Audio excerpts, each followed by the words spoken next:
My grandfather was dying. It hadn't come as any great shock. A year prior, he'd got the diagnosis the family were dreading: dementia. My great-uncle had it too, and my grandmother, both dead. Within the year, physical effects were starting to take their toll. His memory was slipping more often. He was still at home, but a nurse came every day. At least twice a week, I'd pop in after work to see him. Some days it was good. He was the grandfather I remembered. Witty and charming, a genuine twinkle in his eyes, and a bit cheeky to anyone and everyone. He'd tell me stories like he used to, about his days as a fisherman in the bay, and the weird assortment of friends he'd collected over the years. The other days were bad. On the best of the bad, he'd sit silently, maybe mumbling to himself. On the worst, he'd rant about how poorly he thought Harold Wilson was doing as Prime Minister, even though the man had been dead for 25 years. A week before he died, I left work early and drove over to the little cul-de-sac he lived in. The nurse was just leaving. Hello, you going in to see him? Yeah. He's on pretty good form today. Okay, I said. Good. The nurse left and I ventured inside. He was laid back in his usual chair, looking out through the large living room bay window. Beyond the hills outside was the usual strip of blue, a glimpse of the sea blending into sky. Hello, Grandad, I said. Hello, Chris, he said. I went over, hugged him hello, then headed to the kitchen, newly spotless after the nurse's visit, to make tea. He took his cup with shaky hands and took a sip immediately with a satisfied sigh. You make a good cup. Thanks, Grandad. How was work? I shrugged. Usual stuff, I guess. Nothing too exciting. A job's a job. Exactly. He sat up in his chair and sighed as his bones creaked with a strain. And how's that girlfriend of yours? I smiled as he chuckled to himself. My suspicions, never confirmed, were that my grandfather had been a bit of a ladies' man in his day, at least before meeting my grandmother. Although he hadn't met Beth yet, the fact I'd finally found someone I clearly liked brought him some quiet sense of pleasure, at least when he could remember who Beth was. They'd never met, but I thought he'd have liked her. She's good. I'm picking her up in an hour. Don't let me keep you here, my grandfather said. No, plenty of time. You've got to live life whilst you can. It'll go quick. I nodded. Sounds like a cliché, because it is, but that doesn't mean it's not true, he muttered. My grandfather looked out the window and took another gulp of his tea. Things will happen in your life that'll be on your mind forever. But if you have a good girl like... He waved his arm. Beth? Yes, he said. Like Beth. If you have someone like Beth with you, you'll be happy. Where'd you meet her again? Just walking along the beach. Walking? Yeah, she just started talking to me. She talked to you? I nodded. I told him the story a few times, but he couldn't seem to pin down the details. Well, he said, very forward, but that's what they're like these days. It sounds better. My grandfather chuckled again, then stopped. I followed his eyes to the television, sat directly in front of him. It was off. Only his reflection bounced back. His head jerked around to look at me. Your job pay well? I shrugged. It's a start, really. It pays okay. His head jerked back. I watched as his left hand found his right and began to pick at a loose strand of dead skin. Beth's job actually pays better, I said. You've got to be able to look after her and yourself. I said nothing, but nodded again and took a sip of tea. My grandfather gulped down the remnants of his own. Did your parents talk to you about the fish drought in 1959? No? It was bad that year, but you've got to provide for people. It was before your mother was born, and of course, she might not remember, though I'm sure we must have mentioned it.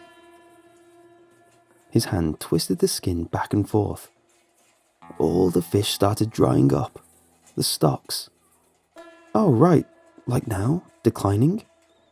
No, they all went. Very quickly. We weren't that big back then. It was a proper village, not like now. Only a few thousand, I suppose, my grandfather said. I sat forward to listen to another tale from the sea. Many of them were funny, but my grandfather's eyes seemed dull. He was somewhere else. We'd been married, your grandmother and me, but your mother was a year off or so. I'd been fishing for, 5 years proper by then, but longer really. I was working on Jim Grant's boat. We noticed within a week, less and less of a catch. Right? It took us about a week and a bit till we realized everyone was the same. Nobody was having luck. Markets were practically empty in the mornings. A few people from the London restaurants were coming down to buy up everything we had before any locals could. I took another sip. What was causing it? Well, my grandfather began before a long sigh. We looked in the papers and listened on the radio, but there was nothing. We thought something had spilled, but no. We were getting desperate by then, having to go further and further out. Jim and me and the rest of the lads went out for 4 days at one point, and we caught basically nothing. No one else seemed to have problems. 4 days? Wow. That's nothing nowadays, but back then you'd venture out for a day at most, really. People were hungry. Your grandmother was hungry. Some people came from the council to test the waters, but they were fine. I put my empty cup down and inched forward in the chair. He started to trail off again, but snapped back to look at me, his hands still working the skin. Anyway, the lads pulled together, which was something, but we were panicking. I don't mind telling you, Chris. Jim's wife, Mary, worked out who was behind it. Anne Lockwood. I frowned and resisted a raised eyebrow. She got herself involved with a fellow named Harry Woodley who worked in a boat. I didn't know him very well, but well, he was one of us. And Harry Woodley had enough of Anne Lockwood one day and got rid of her. They broke up, you mean? My grandfather nodded. Yeah, he two-timed her possibly, I'm not sure. But Anne Lockwood was a witch.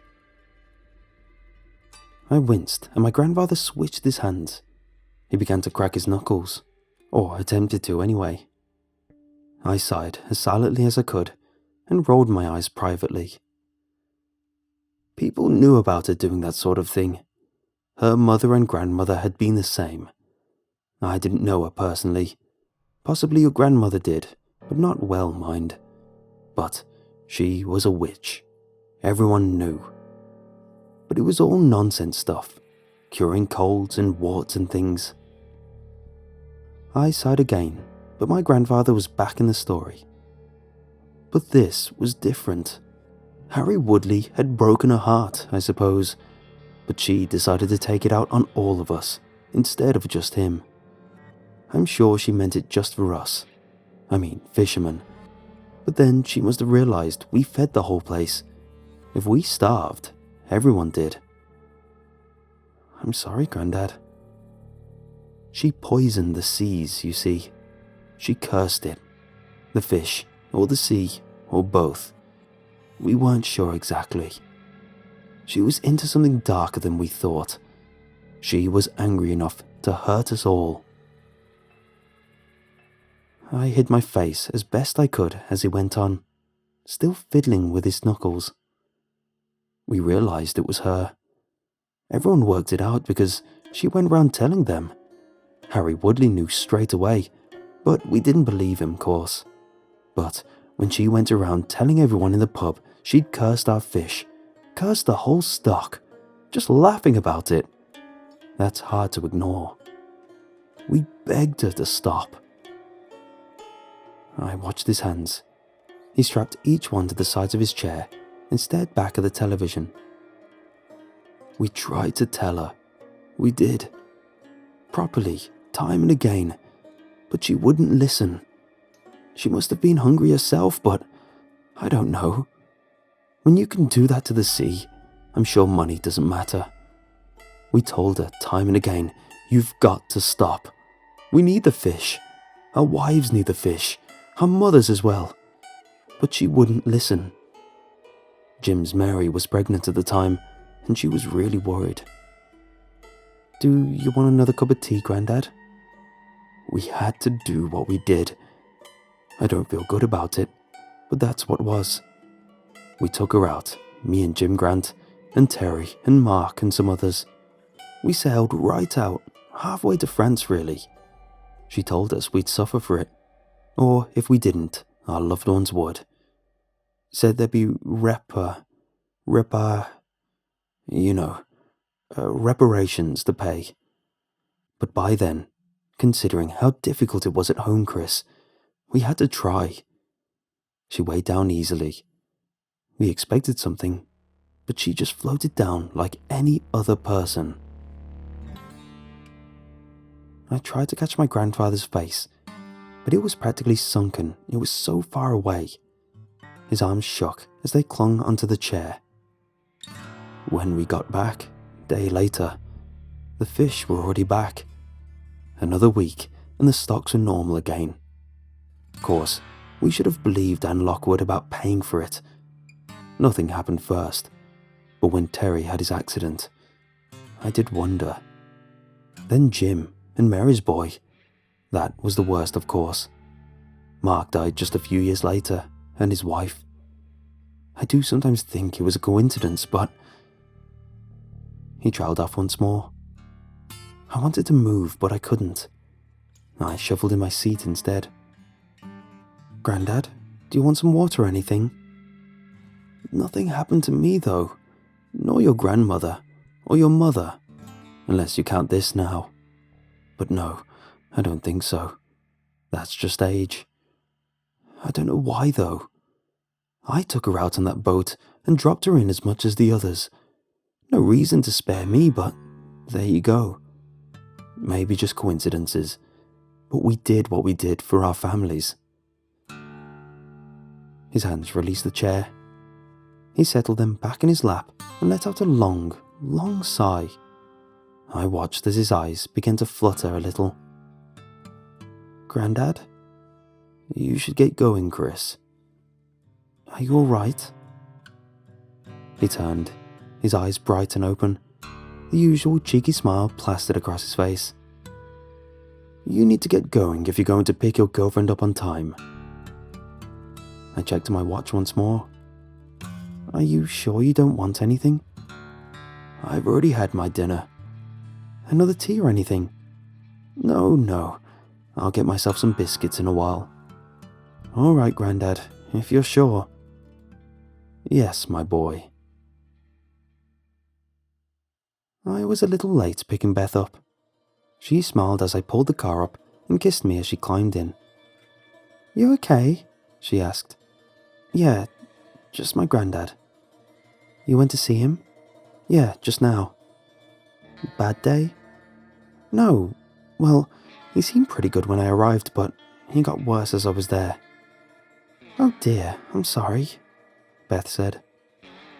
She kissed me again on the cheek and I smiled. We drove across the town, still quiet before the 5:30 rush. You're very good to seem like you do. I don't mind. When he's alright, he tells me some funny stories. But he was bad today, at the end. I sighed and shook my head. I don't know. He just told me this bizarre, horrible story. The other day he was ranting about the Soviet Union. He just gets confused, I think. It's got to be upsetting. It's not fair, dementia. There's no justice in the world. It's difficult seeing him so different depending on the day, I said. Why was the story horrible? It was just, he said that back in the 50s or something, there'd been some fish stock crisis where all the fish had disappeared. Then he said it was something to do with some witch apparently, that had cursed the seas, and that he and some others had drowned her or something to cancel the curse. Oh God, Beth said. I know. He doesn't mean it. It's just stuff all mixed up in his brain. He can't help it, she said. I know. It's probably something on TV and everything. It's just, when he says it to you like it's real, I don't know. It's just kind of scary. Beth nodded and took my hand for a moment as I changed gears. It's difficult with grandparents. You always imagine them like they were when you were a kid, looking after you. I nodded and sneaked a quick glance at Beth, half framed against the window. I only knew one of my grannies, she said. My poor mum. She had to grow up fast. I'm sorry, I never knew. Well, you don't miss something you've never had, I guess. We pulled into the estate towards where Beth lived. I'll have to meet your gran at some point. You still need to come over and meet my mum. I will. You've been busy with your granddad. I pulled up the car outside Beth's house. She turned, smiled, and fiddled with a strand of my hair. I could come in and say hello to your mum now if you wanted. Beth shook her head. Not now. You're busy with your granddad. You sure? My other grandmother, the dead one, she died young. Kind of a family tragedy. She drowned. It was pretty terrible, apparently. My mother was very, very young when it happened, but she knew. Beth let go of my hair and leaned forward towards me. Her face stopped just before mine. I looked at her, ready to kiss, but something stopped me. Her eyes were locked straight at my own, unblinking. You might have heard of my grandmother, Chris. Her name was Anne Lockwood. I tried to pull my face away, but I couldn't. Beth stared back at me and slowly let the smile build and creep across her face. I'll see you soon, she whispered. My body fell back into the seat as Beth stepped out of the car. I caught my breath as she skipped up to her front door. My hand reached for the handbrake before she turned to look back. She smiled again as I drove my car away, my hand shaking against the wheel. A week later, my grandfather was dead. But I'm not sure the reparations have been paid yet.